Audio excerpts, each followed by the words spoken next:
ইসরায়েলের অবরোধে ধ্বংসস্তূপে পরিণত গাজা। খাদ্য, পানি ও ওষুধের ঘাটতিতে ২৩ লাখ মানুষ প্রতিদিনের জীবনযুদ্ধে পরাজিত।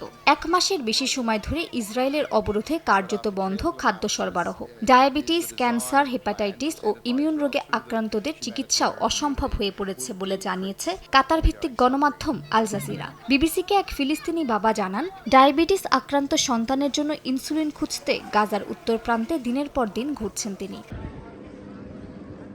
এর মধ্যেই শনিবার ইসরায়েলি হামলায় শিশুসহ বেশ কয়েকজন নিহত হয়েছেন। দের আল বালা ও গাজা সিটির সাবরা এলাকায় তাঁবুতে থাকা পরিবারগুলোর ওপর চালানো হয় বিমান হামলা। রাফা ও শেখ রাদওয়ান এলাকাতেও ড্রোন হামলা ও নৌবাহিনীর গুলিতে নিহত হয়েছেন আরও কয়েকজন।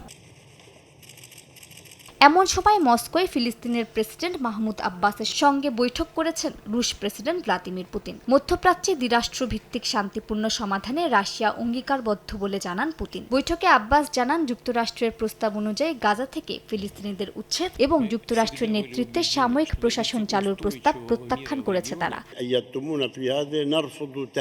আমরা গাজায় একটি মার্কিন প্রশাসন গঠনের প্রস্তাবের কথাও শুনেছি। আমরা দৃঢ়ভাবে এর বিরোধিতা করছি। আমরা এই বিষয়ে মার্কিন প্রশাসনকে স্পষ্টভাবে জানিয়ে দিয়েছি যে গাজায় শাসন করার অধিকার যুক্তরাষ্ট্র বা অন্য কোনো দেশের নেই। আমরা চাই গাজা উপত্যকায় ফিলিস্তিনি প্রশাসনের অধীনে পরিচালিত হোক। অন্যদিকে ডোনাল্ড ট্রাম্পের আসন্ন মধ্যপ্রাচ্য সফর সামনে রেখে শনিবার তেল আবিবে হাজারো ইসরায়েলি শান্তি চুক্তি ও জিম্মিদের মুক্তির দাবিতে বিক্ষোভে অংশ নেয়। মালিহা সুহরাওয়ার্দী, সময় সংবাদ।